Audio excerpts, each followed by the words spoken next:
Assalomu alaykum. Ilmiy texnik axborot markazi tomonidan tayyorlangan robototexnika va nanotexnologiya sohasidagi ilmiy va innovatsion ishlanmalar bo'yicha dajiz xabarlarni e'tiboringizga havola etamiz. Kaliforniyada robotlar burger tayyorlaydigan restoran ochildi.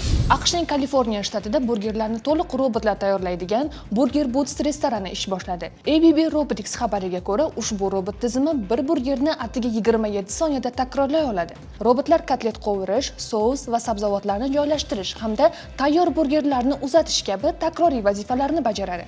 Xodimlar esa mijozlarga xizmat ko'rsatish bilan shug'ullanadi. ABB Robotics prezidenti Mark Segura bu texnologiya restoranlarga sanoat darajasidagi sifat va barqarorlik olib kelishini ta'kidladi. Hugo robot jarroh 137 ta operatsiyani muvaffaqiyatli bajardi. Medtronic kompaniyasining Hugo nomli robot jarrohi 137 ta operatsiyaning 98.5% ni muvaffaqiyatli yakunladi.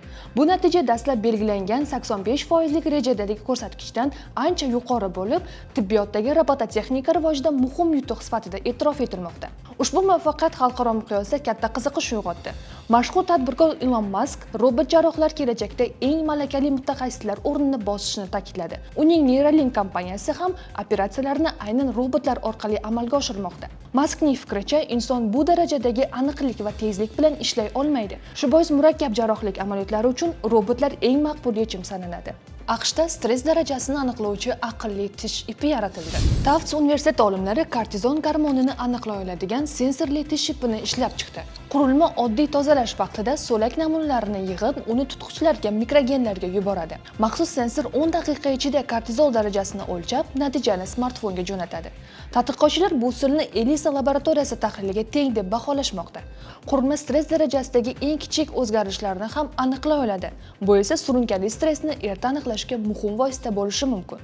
Loyiha ishlab chiqaruvchilari kelajakda ushbu texnologiya boshqa biomarkerlarda ham moslashtirishni rejalashtirmoqda. Sizlarga yetkazmoqchi bo'lgan xabarlarimiz shulardan iborat edi. Bizni kuzatishda davom eting. Xayr, salomat bo'ling.